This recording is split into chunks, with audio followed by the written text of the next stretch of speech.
So in lesson 8, we are going to use our chain rule to do something called implicit differentiation.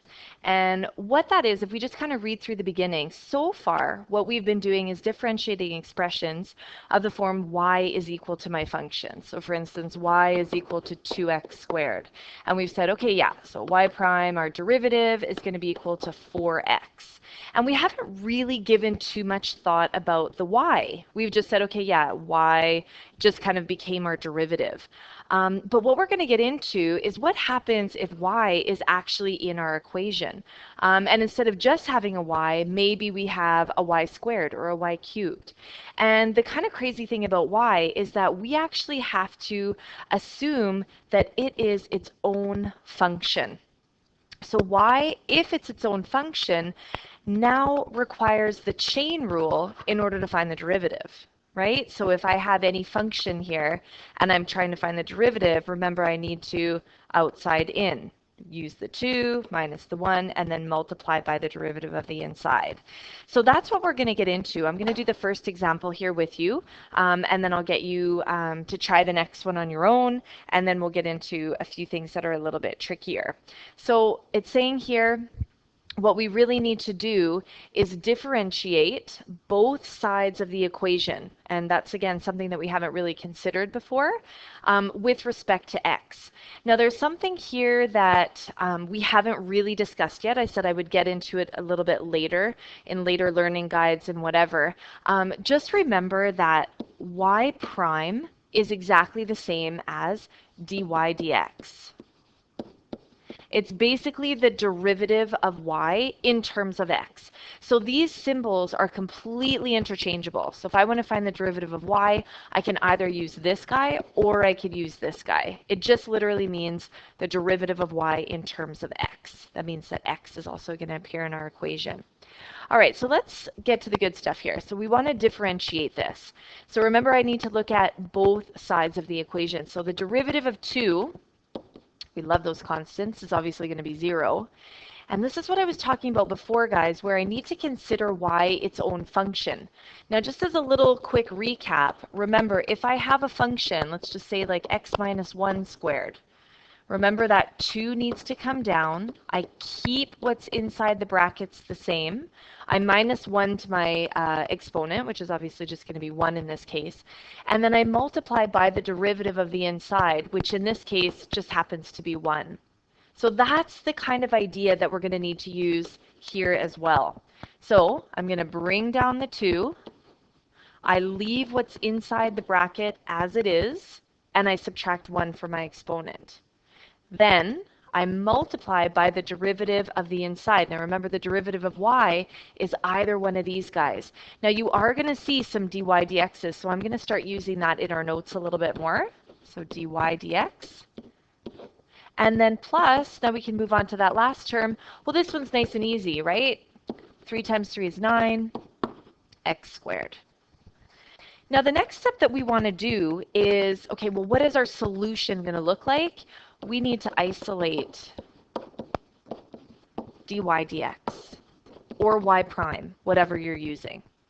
So we're going to do that by bringing everything over to the other side. So that would just become negative 9x squared is equal to 2y dy dx.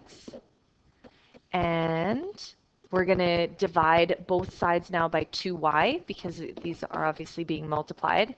So our dy dx is going to be equal to negative 9x squared over 2y. Okay?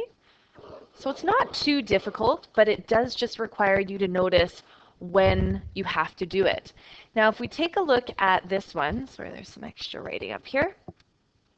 Take a look at A. Guys, I want you to try and pause this because this is a pretty simple one, or very, I shouldn't say simple, sorry, the one that's very comparable to the one that we just did. I want you to pause it, try it, and then take a look and see if you get it right. So we're going to do this together now. So 4 times 2 is going to be 8x, okay? And now this guy here, this 4y squared, remember that this y is its own function. So I need to use the chain rule here. So 4 times 2 is 8. I'm going to keep my y as it is. and I'm going to subtract 1, which is obviously just going to give me a 1. And now I need to times by the derivative of y, which is either dy dx, or you could have also written y prime. If you wrote y prime, it's the exact same thing, equals 0. Now we want to solve for dy dx, so I'm going to move this over to the other side, so 8y, and then I've got a dy over dx equals negative 8x. Divide by 8y, so I've got negative 8x over 8y. And we're going to have dy dx equals negative x over y. So that one's really similar to the first one that we did. And if you get that, you're well on your way. The next one is a little bit more complex. And I want you guys to take a minute and just think, what makes B different than all the other questions that we've done so far? All 2 of the other questions that we've looked at so far. What do you notice that's different here? Think about it while I erase this. Hopefully what you are starting to notice is that we actually now have, definitely we've got a y squared, which is the big deal, right? So anything with a y squared or a y cubed, we have to consider y its own function. But here what you will hopefully notice is that we actually have 2 terms being multiplied together. Any time that you have variables, so 2 variables must be looked at separately. Okay, so that's important.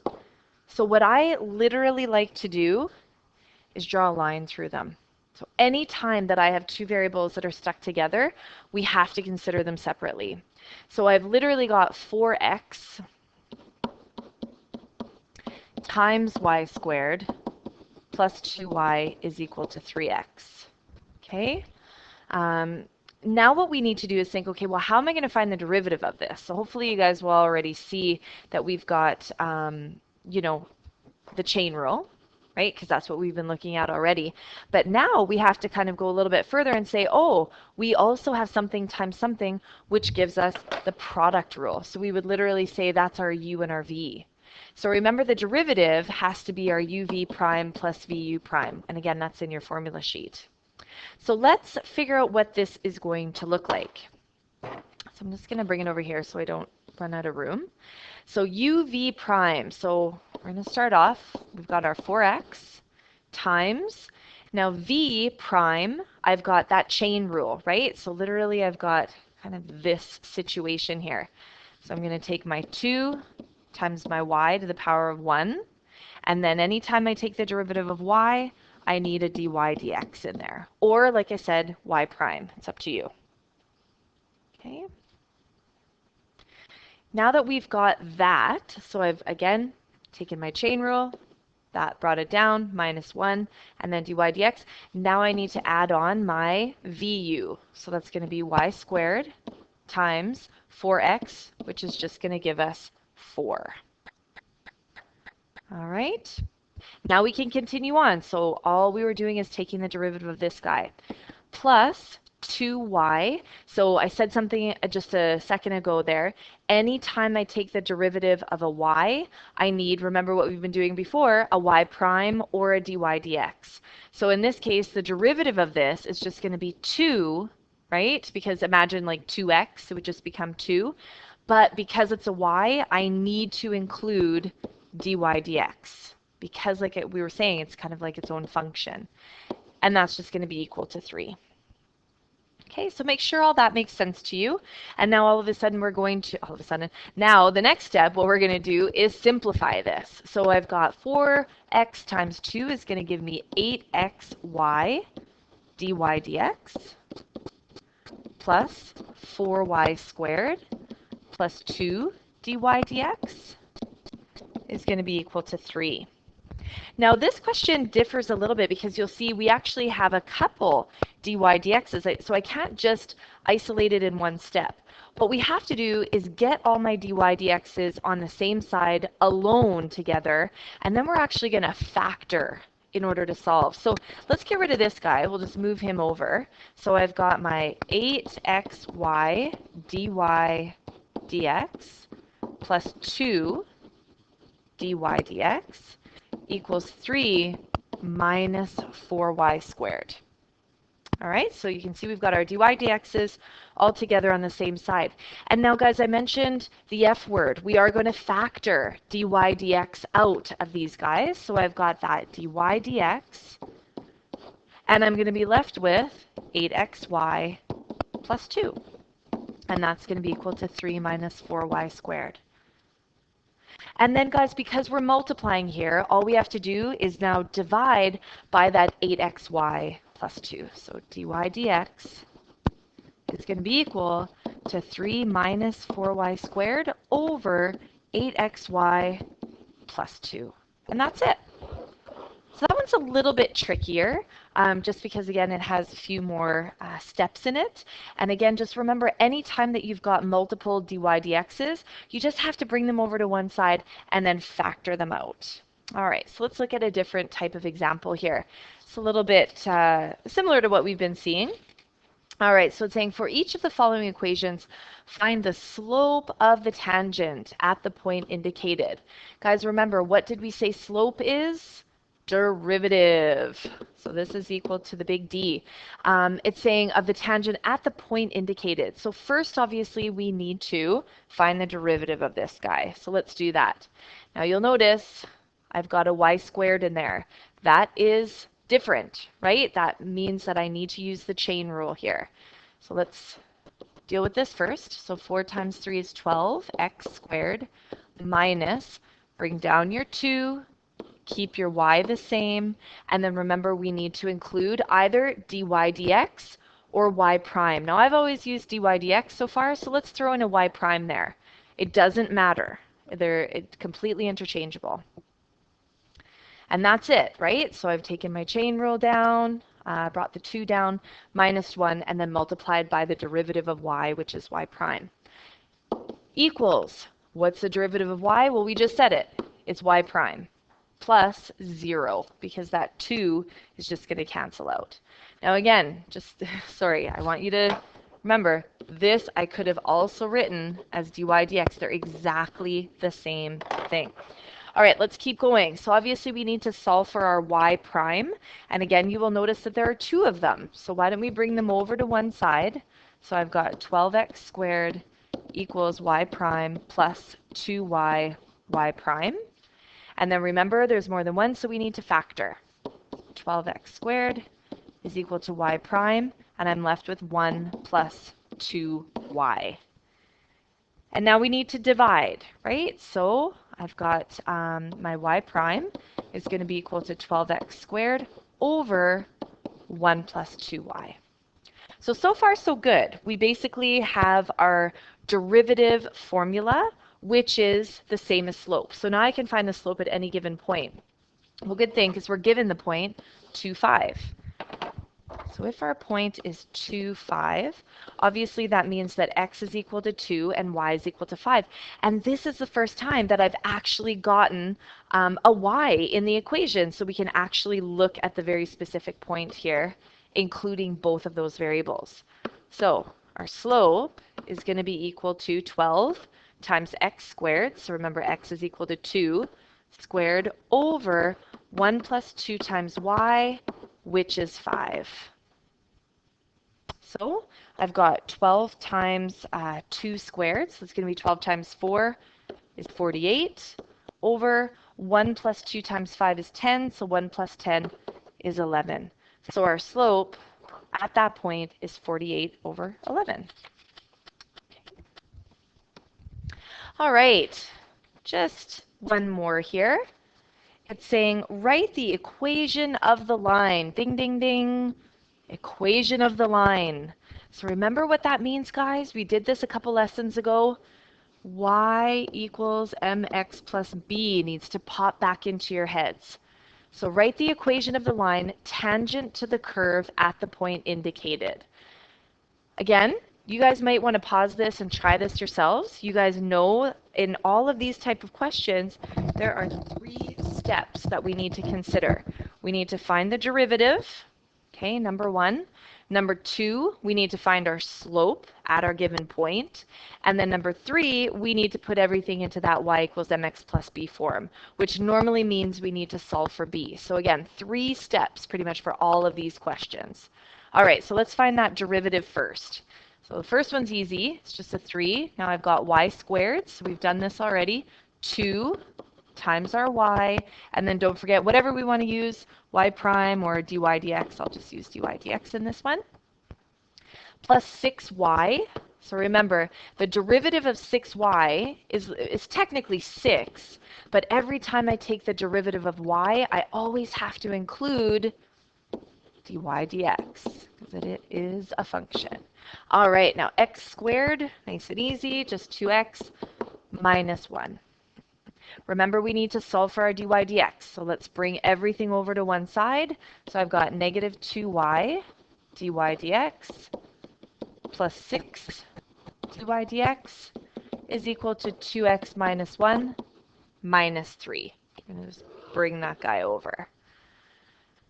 Now I can factor out our dy dx. So I've got dy dx times negative 2y plus 6 is going to be equal to 2x minus 4.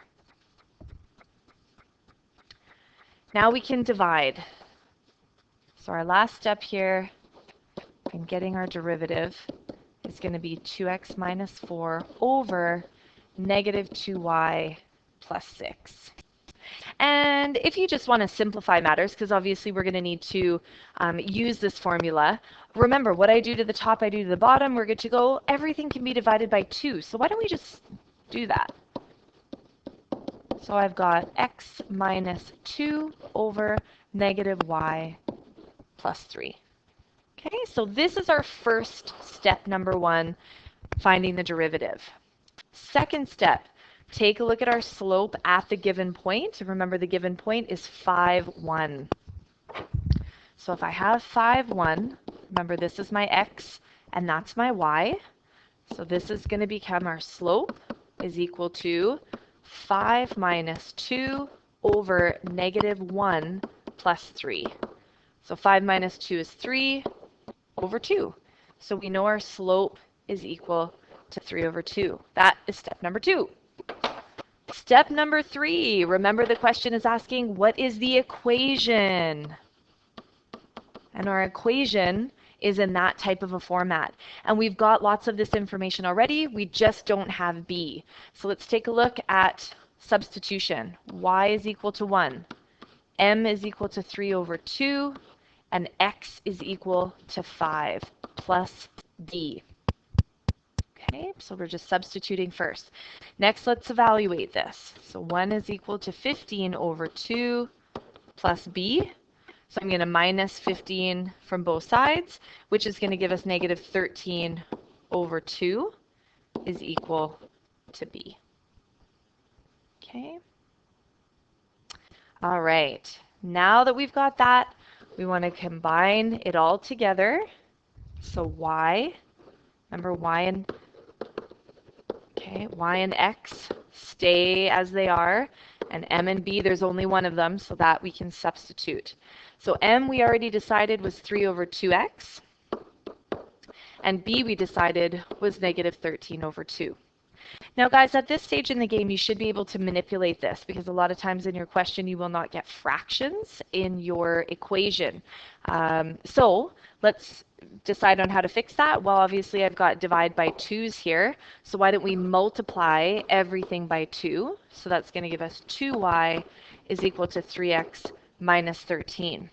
Another thing that you will notice in your answer key for your textbook work, and also sometimes on your assignment, a lot of times they set this equal to 0, so they're putting it in standard form. So that means I'm going to bring this over. Your a is always positive, like whatever your coefficient of x is always positive. So 0 is equal to 3x minus 2y minus 13. And again, that's just manipulating. I always get the question, well, if it's a written response question, are we going to get it wrong if we don't put it in that form? The answer is no. If it doesn't simplify, or I'm sorry, if it doesn't specify, then this is absolutely correct. If you would like to manipulate it, you are more than welcome to. It's just mainly for those multiple choice questions. Speaking of doing questions, there's your practice. Okay, good luck. Ask the help desk if you have any questions.